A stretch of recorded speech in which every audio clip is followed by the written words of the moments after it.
They appear to be, in my opinion, knocking people off of their knowledge on 28. So there's a taxi, one of the taxi ranks that I work at.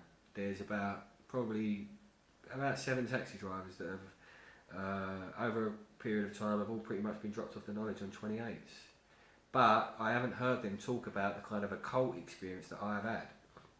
These people have always said, "Oh, it's too stressful, it's this or it's that." But when I talk to these and they say, "How's it going, Sean? How's the knowledge going?" and I say, "Well, it's destroyed my life really. They've been following me around and they've been sending me occult dreams and sort of been followed around by occult people dressed in black and had my property broken into. I've been snooped on in my property. They moved documents around, chucked my clothes around. They've stolen items of jewellery. My dad's ring that my daughters bought me for Father's Day. They stole photos of my daughters, which I'll go on to in the next clip, where which kind of, to my mind, explains a bit why I haven't been able to see my daughters for 2 years. Is all because of some kind of occultism based around my knowledge and my daughters. Because, like I say, my dad's ring's gone missing and photos of my daughters have gone missing, and even some of my daughter's clothes that I had in my flat had been stained and stolen and marked and cut up or stained, like urine stains and stuff.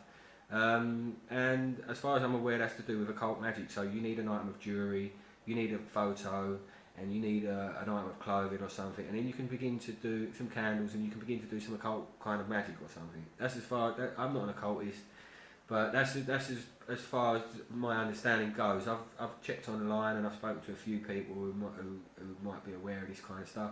And they pretty much tell me it's kind of occult magic. You need photos and elements of a person's like a lock of hair and all this kind of business. So I'll go on to that in the next video. But the way these knowledge examiners appear to be knocking people off of the knowledge on 28s, after 4 or 5 years of a torrid time and a real intense time of working and learning, it's a bit wrong really. I mean, we're not talking about someone who's putting an application in for a driving licence with 80 quid. We're talking about a guy who spent sort of a good percentage of his life studying.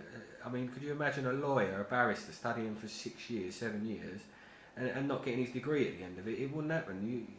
Once you got to the level of the required standard of the MAP test, you're at a required standard. Your brain is at a required standard to get through to the next stage. And once you get to that stage, your brain is at the required standard to get through to the next stage. It's the whole point of the required standard. It means your brain is ready and prepared for the next stage, which I was. But like I say, these guys appear to be knocking people off on 28s. And to my mind, I am in the opinion that these people are selling green badges somewhere along the line. They're either using the reference numbers to chuck these reference numbers onto other people and sell green badges, or there's some other kind of clandestine illegal setup going on, because there was a knowledge examiner called Mr. O'Connor, who apparently a few times was caught taking bribes for scores on appearances, and apparently he was charging £2 a pop. There was some whispers around some of the taxi ranks that this guy was taking a couple of grand a pop for scores on the knowledge, and I didn't want to be a part of that. I mean, some of my mates would go, "Well, you're on the knowledge, why don't you pay a couple of grand?" I'm like, it's not really my style. I'm a moral guy. I put my hard work in. I'll get my reward, and that's how I go. But there's proof that that this goes on, and this particular gentleman had been sacked for doing that. He'd been caught out. They set him up and they did a sting on him pretty much, where they set him up in an appearance, and as far as I'm aware,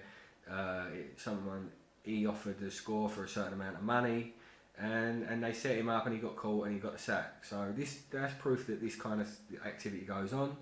But I thought they'd weeded that out. I thought they'd weeded out the problems, and that I weren't going to experience any of these problems.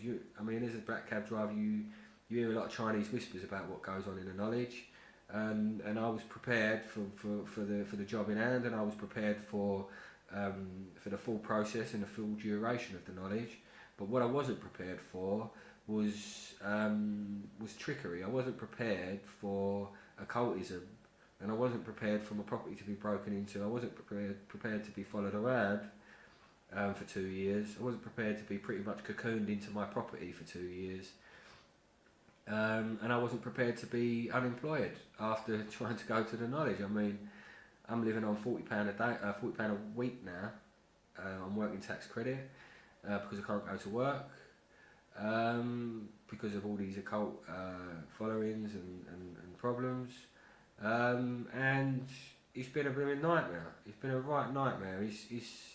It's not the way to treat people, and it's not the way to treat genuine people of good character, good quality, good integrity.